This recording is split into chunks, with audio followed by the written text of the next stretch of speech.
Praise the Lord. ദൈവത്തിൻ്റെ ധന്യമേറിയ നാമം വാഴ്ത്തപ്പെടുമാറാകട്ടെ. കർത്താവിൽ പ്രിയപ്പെട്ടവരെ, നിൻ്റെ എല്ലാ അലച്ചിലുകളെയും കാണുന്ന കർത്താവുണ്ട് കേട്ടോ.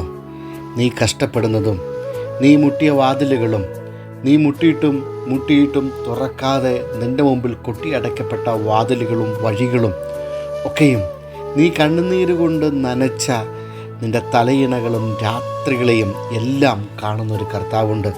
നീ ഒരുപക്ഷെ ശാരീരികമായ ക്ഷീണത്താൽ ഭാരപ്പെട്ടുകൊണ്ട് എങ്ങനെ ഇനിയുള്ള ദിവസങ്ങൾ മുൻപോട്ട് കടന്നു പോകുമെന്ന് ഓർത്ത് ഒരുപക്ഷെ ഭാരപ്പെടുകയായിരിക്കും. പക്ഷേ കർത്താവ് നിന്നോട് പറയുകയാണ്, നിന്നെ അറിയുന്നവനാണ് ഞാൻ.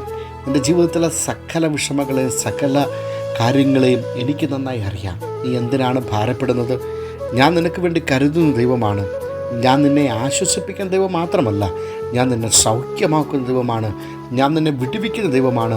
ഞാൻ നിന്നോട് കൂടെയിരിക്കുന്ന ദൈവമാണ്. നീ എന്തിനാണ് ഭാരപ്പെടുന്നത് കുഞ്ഞെ? ആശ്രയിക്കാൻ ശക്തിയുള്ളൊരു കർത്താവ് നിനക്കുണ്ട്. ആശ്രയിക്കാൻ വിശ്വസിക്കാൻ കൊള്ളാവുന്ന ഒരു ദൈവം നിനക്കുണ്ട്. ആ ദൈവത്തിൽ വിശ്വസിക്ക്, ആ ദൈവത്തിൽ ആശ്രയിക്ക്. അവൻ നിന്നെ സൗഖ്യമാക്കും, അവൻ നിന്നെ വിടുവിക്കും. ആമേൻ. God bless U.